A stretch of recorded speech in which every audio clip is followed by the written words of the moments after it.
Parce que pour toute année, ou dans fucking business, on t'a perdu ou manger coco. Ou t'es perdu ou faire ciseaux. Ou t'es perdu ou couper femme coupeau. Mais même tout le monde connaît son gros cocomier. Tout le monde connaît mes coco. Everybody know I love pussy.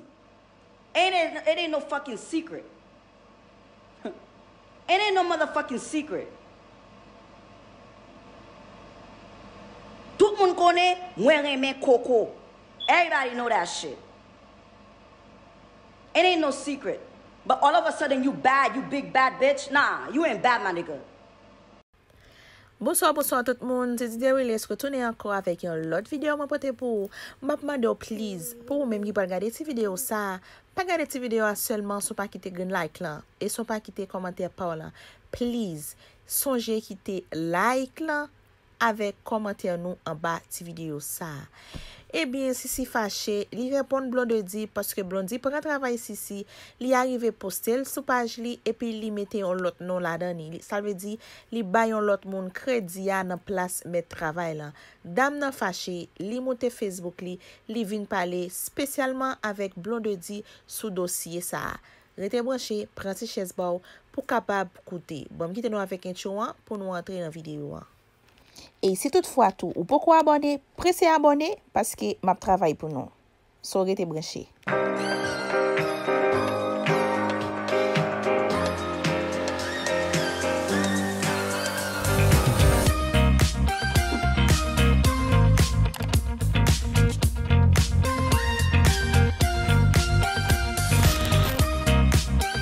Are having a great weekend, a positive Saturday. Je just voulais adresser ça fait là. I'm vraiment disappointed. I am very, very disappointed. Very disappointed. M'pa parler trop, m'pa dire trop bagay. I'm just shocked. Vous comprenez? Tout le monde connaît que j'ai presque j'ai plus que 6 à 7 mois depuis ma travail pour mon business moi. Et puis tout le monde connaît que m'a fait zone sur Facebook for the past 3-4 years, I've been doing nails. So it's been like, it's been 5 years at least since I've been doing nails. I work hard, parce que j'aime qui j'aime promouvoir business when it comes to the Haitian community. J'aime qui vraiment pousser, like, it's like just recently a lot of people been sharing my work. A lot of people been giving me love and stuff like that, which I appreciate. But le travail du pour un bagay ou est-ce qu'on ça on prend et puis just poster dans page et puis ba l'autre on crédit, it's like it's hurtful. It bothers me because beef by beef, when it comes to like music and entertainment, it stays business and entertainment to me. It's never personal. It's really never personal. The only time it's personal to me, it's when you attack my family, you attack me, you attack my business, then it's personal. Right now, it's personal to me because I work hard for this shit. Everything that I have right now, I work hard for this fucking shit. I work hard for it. I sweat for this shit. My husband sweat for this shit. We didn't get a fucking bank. We didn't go to the bank and get a loan. We didn't get a loan from anybody. We work hard for this shit. Nous travaillons deeply. Nous même des fois go GoFundMe on Facebook to see moi si Haïtien t'a pas supporter moi. Moi descend GoFundMe page c'est moi. Nous même Haïtien pas ban petit chien, pas ban fucking soumoun pile nan nou yé. Pour nous pas venir dire ça que c'est nous même qui faisons business. I deleted the GoFundMe page. And my husband didn't even agree to it from the beginning, from the get-go. He told me no, not to do it from the beginning. I didn't listen to him. I went and created the GoFundMe page. And I took it down. I took it down because m'a vle pour Haïtien faire fréquent avec m'a dit que c'est yo qui fait business ou bien c'est parce que si pour Haïtien, to be honest with you guys, bon Dieu attendez que c'est la chavire sur moi. M'pa jamais business, m'pa jamais zone.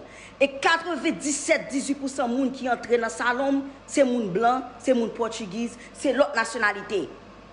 Si je 20 personnes qui viennent côté de moi, on moun ou 2 personnes seulement qui sont haïtiens là-dedans.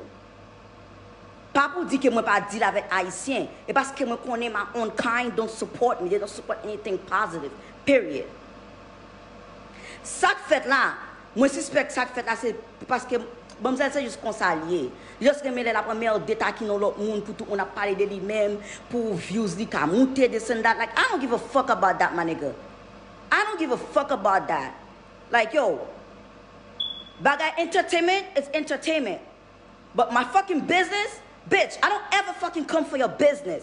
Là mon a parlé de bagay musique, bagay ça y a joke, y a parlé caca, moi monter sur parler caca fini. I don't ever come for your shit. Si caca crème wap boisse, wap this wap that, wap von, caca illégal wap faire, I never come for that shit. That's not how you survive. That's how you survive, that's how you feed your family, that's how you take care of you. I don't come for that shit. That's how you live. That's how you live, my nigga. I will never come for that shit. You know why? Parce que c'est qu'on s'en fait l'argent. Ou pas vle travailler avec moun. Ou pas vle pour moun apprendre ça avant. Ou pas te qu'on a siye bouda, pas siye bouda encore, you become your own boss. You become your own boss. You became your own boss. Now you selling your cream, you selling whatever the fuck you sell. Ou on me dit là parce que pas vle travailler avec l'autre moun. Ou pas vle travailler avec l'autre moun. Me respecter ça. I will always like when it comes to entertainment and get a royalty point here and there and say, but you know damn well, there's nothing else, there's really nothing personal beside what you did to me in the past. Beside what you did in the past that I didn't like. It was never anything personal. I never come for your business, my nigga. Never come for your business. Because that's how you eat. That's how you survive. That's how you take care of your family. I will never do that shit. Ever. Not ever a day in my life. I will never do that. But for you to come and take my shit, took my fucking name out, not even took my fucking name out, put someone else's name on my shit, promoting that shit, saying it's someone else's work, my nigga, you fucked up. You fucked up. And trust me, m'a jamais monté sur Facebook, m'a fait tout beef bag, on peut monter, plus rancé que m'a fait gros beef, gros bagay. Y'all know I talk a lot of shit. Y'all know I joke a lot. But when it comes to my motherfucking business, ou pas fucking Konnen, man. I wish you knew better. Et puis pas dire que c'est ouais ou pas ouais photo, c'est un monde qui just prend photo en voie ba ou. Gade côté mieux. Depuis matin m'chita non fucking business depuis à 9h. M'vin chita non business m'a gérer affaire, right? M'a travail dit. Working on my skills, working on whatever that I have to work on for my success, right? Like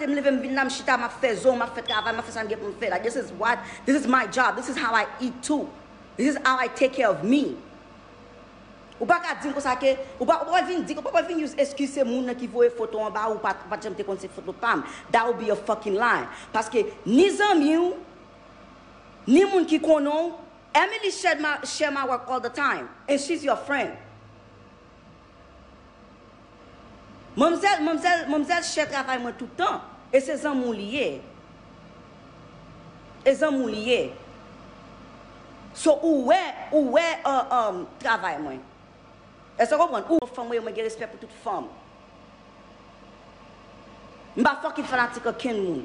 At the end of the day, m'tegen doit chita à la chaque client qui vini, m'dit ça que yo, gon artiste ka font go effort là al bal view. Pour monter téléphone ou monter sur YouTube bal view. M'de ka faire ça. M'gen like on a typical day, m'pas même officially open, m'gen at least 6 à 7 clients qui quitté salon. Tandis que moun qui supposé commencer travailler ensemble avec n'a pas même commencer même. M'tegen doit dire ça que yo, I have an artist, like she's trying to get 1 million or whatever, help me promote her. Go on her YouTube right now. I got a video. And then it ain't shit. But at the end of the day, who's doing that for me? Who's supporting me? Tout coucou clair pour géo, tout le monde s'était pas avec moun qui populaire yo. Tout le monde qui dit femme coré femme, pas dans quel fucking shit femme coré femme vrai. Tout bagay là c'est coré popularité. Et ça c'est moi qui vraiment important dans l'industrie haïtienne. But regarde on moun pa kon qui moun nan ou pas regarder moun sur apparence. Parce que par contre, pas de gens qui connaissent qui qualité pour camper derrière tout. Et les gens qui dans Boston là, qui est marié. They know who the fuck my husband is. They know where the fuck he works. They know what type of shit he does. Et ça fait nous toujours cool avec tout le monde. Nous toujours avec tout le monde respect. Tout le monde qui dans Boston là qui dit ça, like yo, those couples, we love them because nous toujours avec tout le monde respect. Nous avec tout le monde respect, nous avec tout le monde love. Nous devons arrêter comme ça, me dire comme ça que you know what?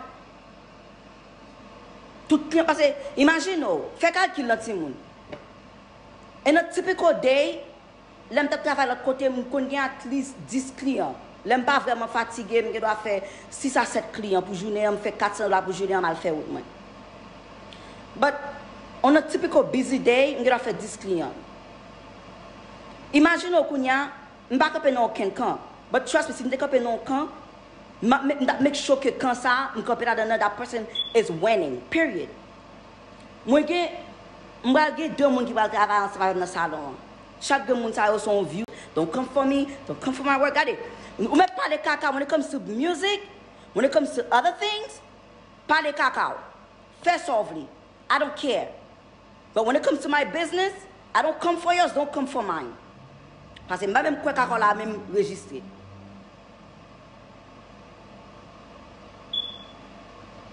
Okay? So, retenant liou, ma retenant li moi. M'ba qu'est-ce que bagay musique, ouvre attaquer because right now I'm not even doing music at this moment. Si bagay musique, ouvre le faire attaque, ouvre le faire this that, that's fine. But si bagay business moi, que moi pas même ouvert, and you're the first one. You are the first one to attack. You sad. You sad. I'm sorry to say. I am so sorry to say. Bon, honestly, not toute femme qui gagne pour la pas un femme F majuscule non, pour la son petit F lié. Son fantouillé. Ou pas de respect pour l'autre femme vrai. Tout cas qu'on fait aux femmes qu'on femme deux pieds pantalon, même son femme on seul pied pantalon. Si c'est ça on fait. Ou pas de respect. Ou pas de respect. Bagay personnel, rete bagay personnel. Bagay business, rete bagay business. I will never come for your business. I will never come for your kids. I will never come for like your personal stuff at home. Entertainment is something else. I say, you will pas gen grand nan mundo pour nan entertainment business nan, on met tout entre ko. Bagay wap vin dou, mon cell phone ouvert ko say like, yeah, Anessa, I'm this, I'm that, bitch, you ain't bad. Parce que pour toute année ou dans fucking business on t'es perdu ou manger coco. Ou t'es perdu ou faire ciseaux. Ou t'es perdu ou couper femme coupeau. Mais même tout le monde connaît son gros cocomier. Tout le monde connaît moi coco. Everybody know I love pussy. It ain't no fucking secret. It ain't no motherfucking secret. Tout le monde connaît moi aimer coco. Everybody know that shit. It ain't no secret. But all of a sudden you bad, you big bad bitch. Nah, you ain't bad, my nigga. I'm just a crazy, a person that love life. Et tout le monde connaît, tout le monde connaît ça. You want one? I just love life. I just love to laugh. I just love to joke around. I just love to play. And that's it. Depuis si on nous connaît, tout le monde connaît son monde comme ça. Moi, je l'amour à tout le monde. Moi, je love à tout le monde. I don't care. Mais depuis c'est égoïste, je ne suis pas dans vous-même. Pour juste qu'on y a vraiment personnel ensemble avec vous. Je ne suis pas personnel ensemble avec vous. Moi, juste pas aimer les gens qui sont égoïstes. Et vous montrez, je dis, qu'ils sont vrais égoïstes ou vrais. Je prie, bon Dieu, pour parce que quand tout bif fini, quand tout caca ça a fait fini, on va jamais on va parler de vous encore. Quand on va obligé de monter sur et comment on débarrasse ça dans Pornhub ou bien YouPorn, whatever the fuck those porn website, yon genre reliant, on va monter c'est sur website ça on va obligé de vendre coco pour gagner popularité, comme ça moi même. So ça fait on pas besoin de bif avec aucun monde parce que bagage ça c'est pour un petit temps, il pas dire vrai. They don't last. They don't last. I will never, ever. Bagay let's out na face sur Facebook. To me, I always think it's entertainment. It's nothing personal. It's entertainment. Parce que sou nan musique, ou fait musique, pas gen ti bagay sa yo vraiment pas gen moun k'ap kon who the fuck you are. Pas gen moun k'ap kon. Pas gen moun k'ap kon ki esouye. Faut gen ti bagay sa yo pou moun kon ki esouye. Ou moun sa mabdou lan? So, bagay sa yo c'est entertainment yo. But when it comes to like personal stuff, when it comes to like bagay business personnel moun, business moun, bagay petit moun, famille moun, ça pas la donne. Ça pas la donne.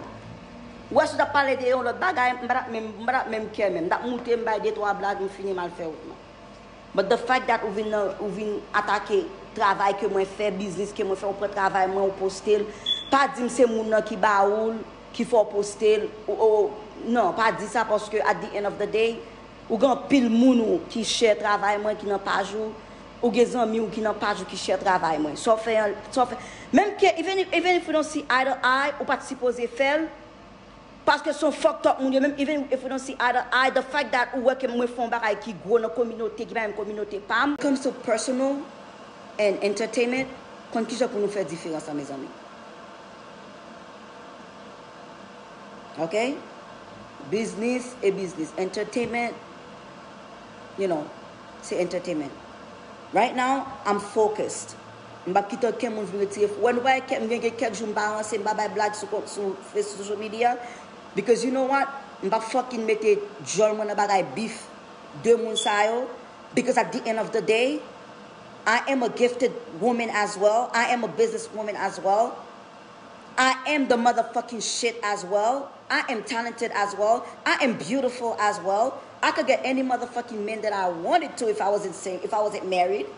I could get any fucking bitch that I want to at the moment. I can even turn your fucking wife into a lesbian if I want to. At the end of the day, si on moun pense que like yo ou c'est tellement important, ou garder mon bagay pour son petit bagay petit, ou fait gros erreur. Ou fait gros erreur. So, ça fait moi focus sur business moi, ba entrer dans fucking bagay beef. M'a même fait commenter même ba l'autre jour Facebook te show là, nous te fait aucun commentaire, nous te monter sur Facebook like yo, I stay focused on my business, focused on me, focused on important things. Because at the end of the day, moun n'a pas reconnaître que son l'autre moun like yo. Et pas tout moun ka bon love qui cocorat ma nigga. C'est pas tout le monde qui a bon love qui cocorat. Faire différence avec moun qui important, moun qui top notch, moun ou que like yo, mamzelle qui veut monter tout. Faire différence ensemble avec faire différence avec moun qui cocorat, qui a bon love avec moun qui a bon love. Okay? Qui te de blondine that buy love, qui te de first that buy what I don't give a fuck.